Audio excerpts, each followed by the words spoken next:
For this plant profile, we are going to talk about Usnea. Usnea actually isn't a plant, it's a lichen. And a lichen is a symbiotic relationship between fungi and algae. So you may have heard of Usnea referred to as old man's beard. That's another common name for this lichen. Sometimes also beard moss, although I haven't heard that as much as old man's beard for sure. The Latin name for Usnea is Usnea, and I have SPP for the first Latin name. So SPP means that we've harvested Usnea, we've made a preparation, but we're unsure of the species.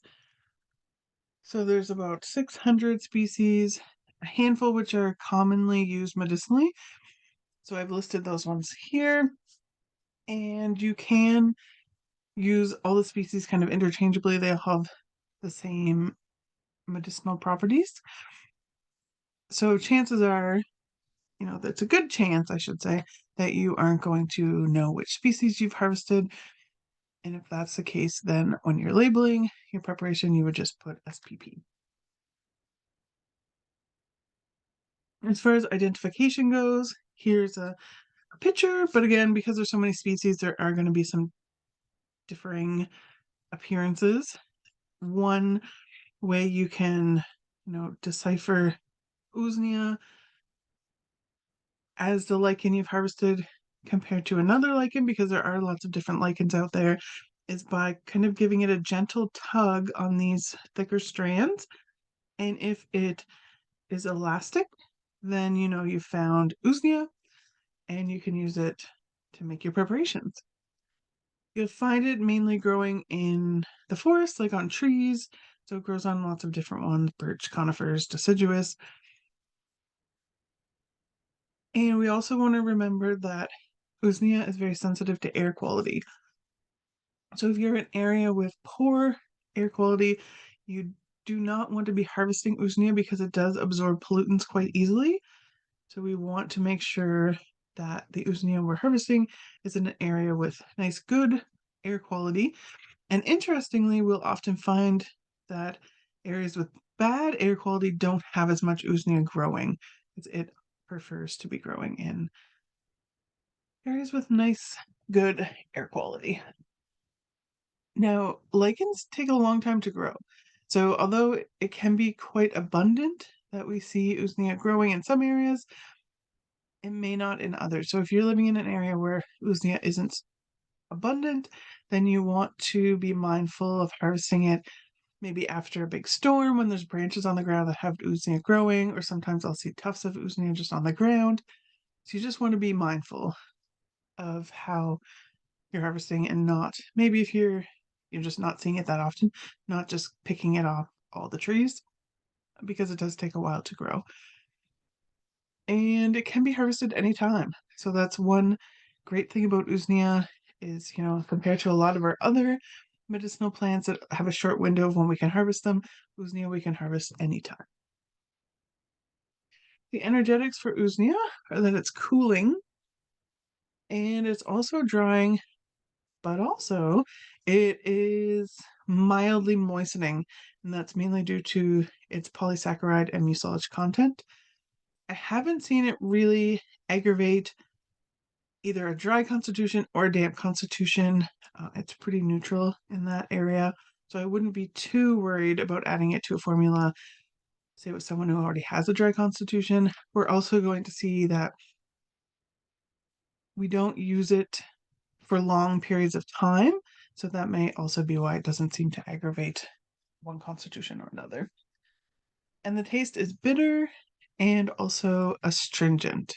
So astringent herbs oftentimes tone tissues. So we definitely can see Usnea doing that. All right, so for our herb actions or therapeutic properties, we see that it's an analgesic, and that just means it's a herb that relieves pain. So we know that this kind of is vague because there's lots of different ways we can experience pain. So if I had smashed my elbow, if I fall down the stairs, if I have cramping, or spasms, I probably would not turn to Usnea to help relieve those. It's mainly effective with pain that's associated with a fever or inflammation, because we see the next herb action is that it's an anti-inflammatory, so it tends to help with either inflammation or pain associated with a fever. And a lot of that anti-inflammatory effect is coming from the fact that it has usnic acid as one of its main constituents, as well as the polysaccharides. All right, another herb action that it has is that it's an antipyretic, or we could also say febrifuge. So those are kind of interchangeable words. And this means that it helps lower a fever. And it does this just by suppressing the fever.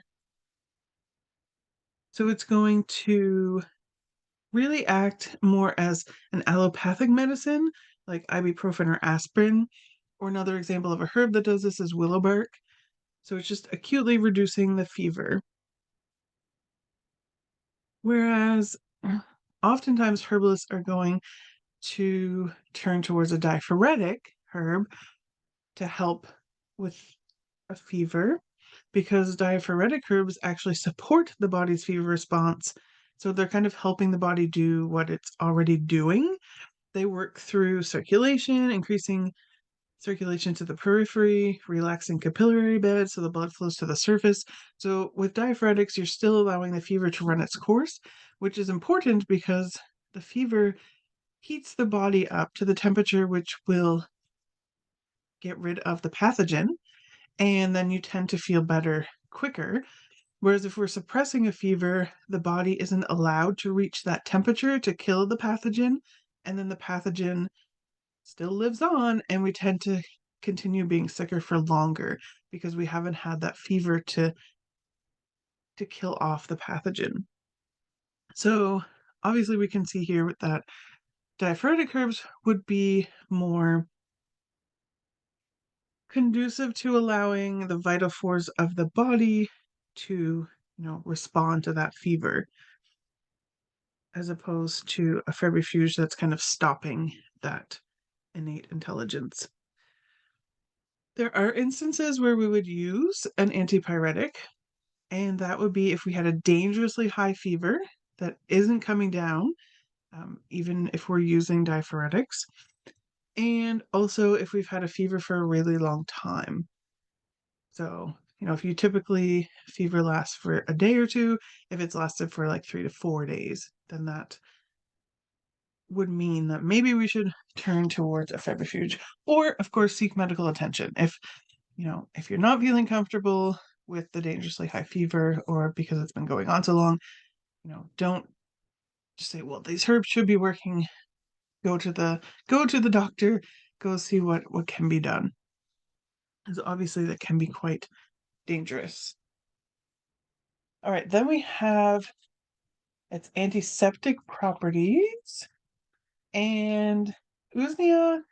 So antiseptic is kind of like broad spectrum when it comes to inhibiting pathogens. So for Usnea, it's antimicrobial, antibacterial, antiviral, antifungal, antiparasitic. It inhibits yeast. So it's really effective at inhibiting a wide variety of pathogens. So that's why we just say it's antiseptic. It's going to help a wide range of infections, and those could be topically or internally. And then it's an expectorant as well. So it really has an affinity for the respiratory system. It's going to help support healthy cough reflex. It's kind of what expectorants do. They help to thin and move mucus. They help to relieve congestion. So they really help to bring anything that's stuck in the lungs out. Now, there are two types of expectorants. We have stimulating or relaxing, and Usnea is more of a relaxant expectorant. So it's going to be soothing and, of course, relaxing, and just help with that cough and help support it. And it will be beneficial for both dry and damp conditions. And then we have an immune stimulant. as a herb action. So it's not like echinacea, which stimulates the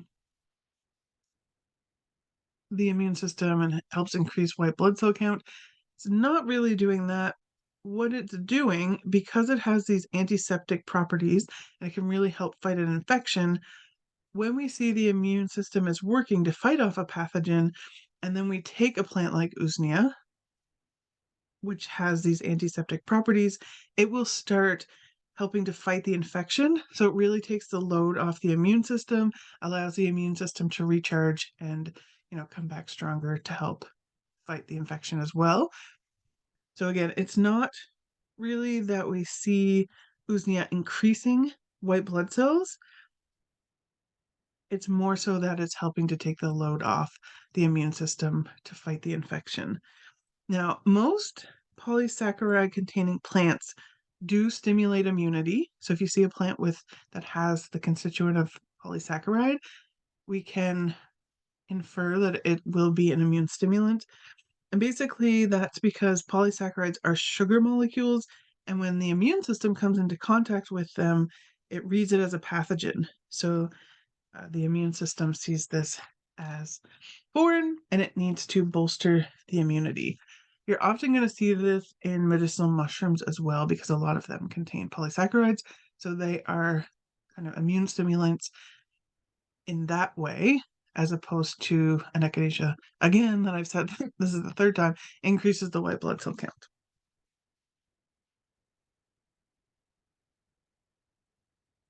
And lastly, we have it being a vulnerary. So it does, vulnerary means a wound healer. And for Usnea, that could be internal and topical. So a few, like an example of internal would be ulcers that it helps heal, but externally eczema, chronic wounds.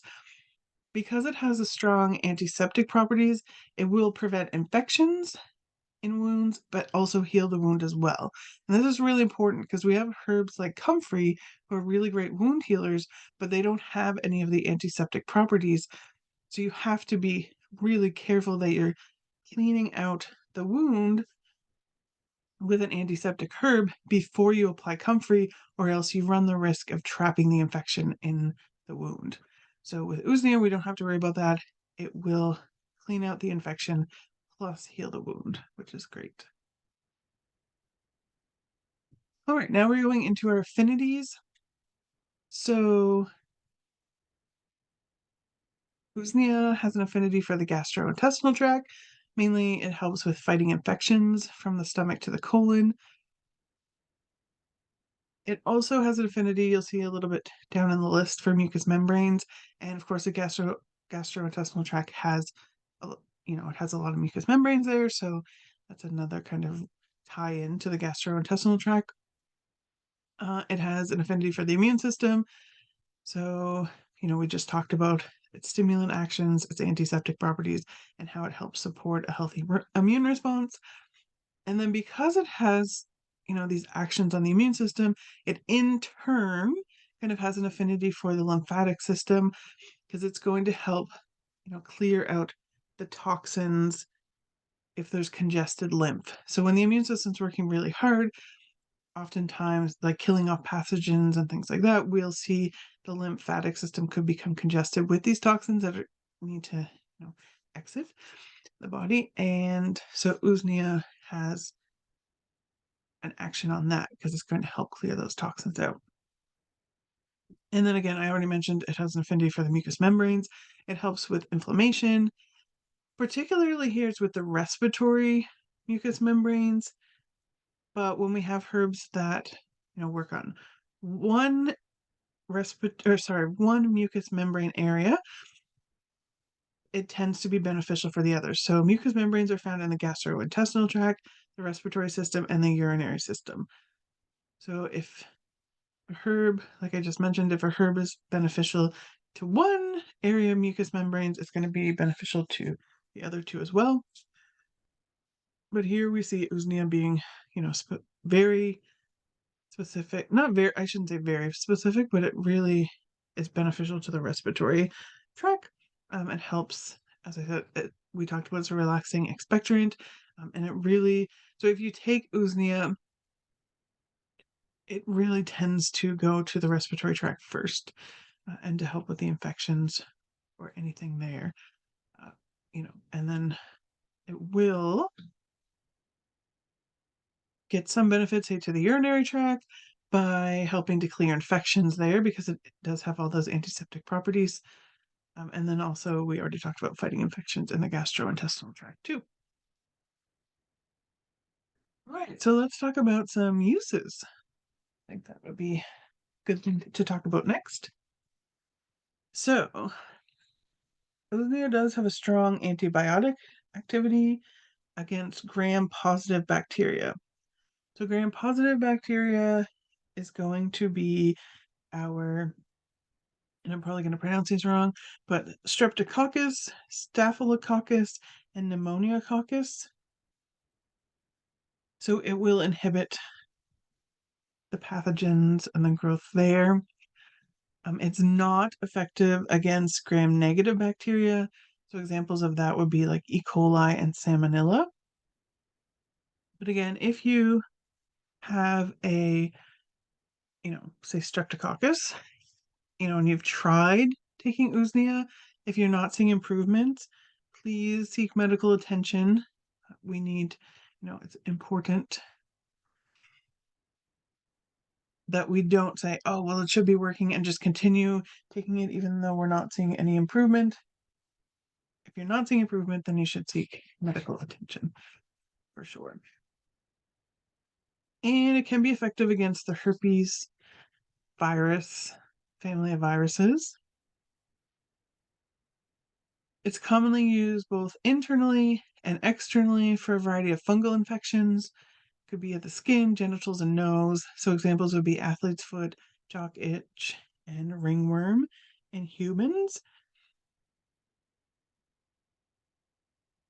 And there's studies showing that it has been effective for that, for those infections, and then also effective for candida. So it does have, again, I keep saying this, but it has to have a lot of antiseptic properties.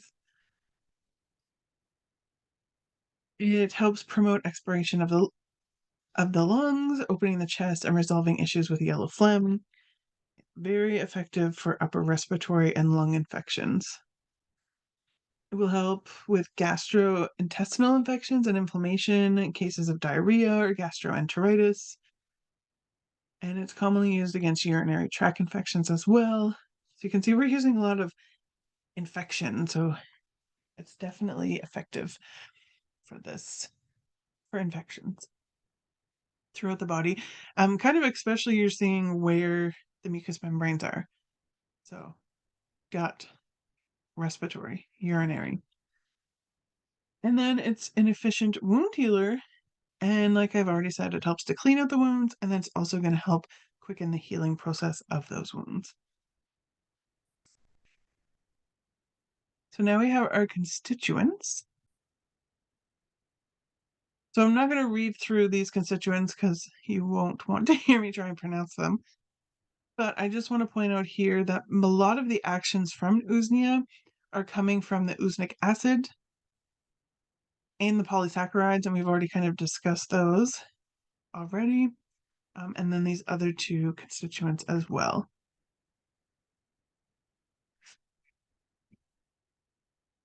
All right, so there are some safety considerations with Usnea. Now, some people are seriously allergic to usnic acid, and just touching it can lead to rashes, and swallowing it can be harmful. So I used to say, if you haven't used Usnea before, but you're interested in using it, and if you're unsure if you have an allergy or not, you could go out and touch the Usnea and see if it gives you a rash, like a tiny little piece. But after doing more research, I just, found out that, well, usnic acid can really only be extracted in alcohol. So touching it just out in the woods isn't going to tell you if you have an allergy or not. So you may have to rely on, when we talk about preparations, we'll kind of talk about how you would prepare it. And maybe you'd have to use that and touch that to really tell. or if you think that you might have an allergy, just don't use Usnea, just to be on the safe side. And lichens in general can irritate the kidneys if taken over long periods of time. But as we've already discussed, Usnea is a herb that you're not going to be taking over a long period of time. So this shouldn't be an issue, but it's always best to err on the side of caution. It shouldn't be used during pregnancy or lactation. And the tincture can be irritating to mucous membranes of the mouth and throat. So it should be diluted in a glass of water before consumption. Although I think I could say this for every herb. It's not, unless you're having an acute situation where you need to get the tincture to your blood quickly, that's where I would, directly put it under your tongue. But in most cases, I recommend putting the tincture in water before consuming it in all circumstances. It's just a better practice. All right, and we're going to talk about our preparations. So Usnea does have some special considerations we need to consider here. Usnea is not easily soluble in alcohol, so it is best to grind it first. The outer green sheath that we saw earlier will powder, but then that inner cord I talked about, the one that has that elasticity, it won't powder, and it's just kind of like gonna ball up like white hair, so that's normal. Usnea is best extracted in hot alcohol. So we're going to talk about how we can safely heat up the alcohol to ensure that we can extract the constituents.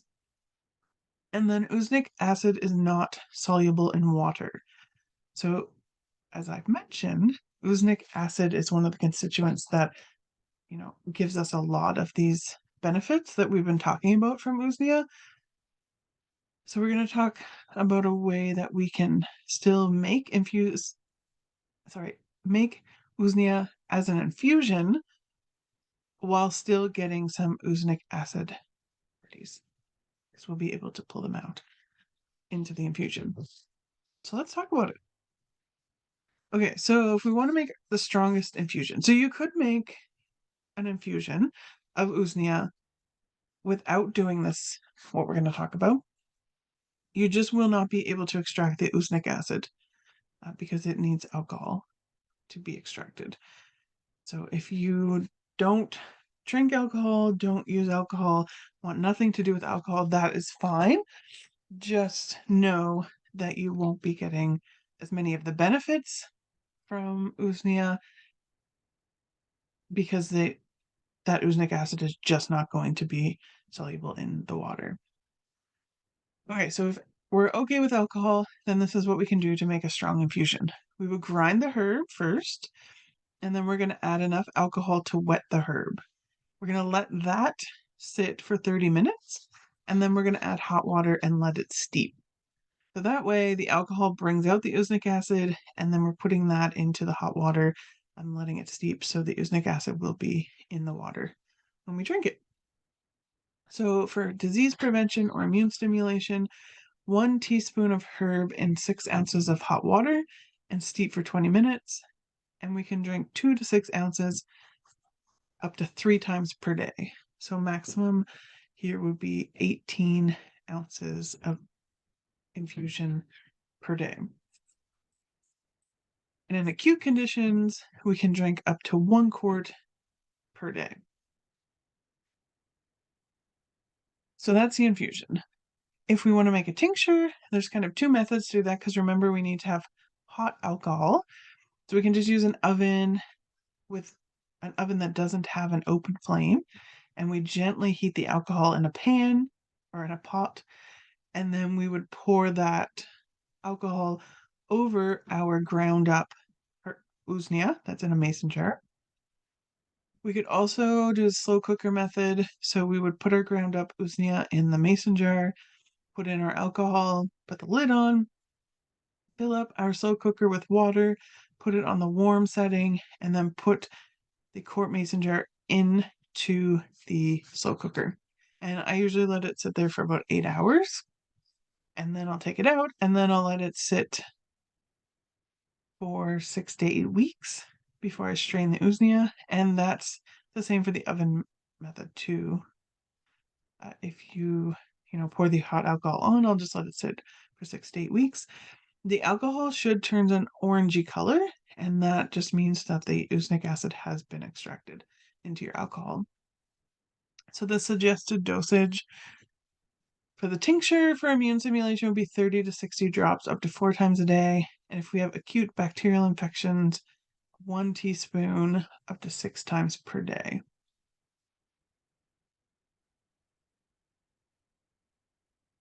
So I also want to mention here that it's important to,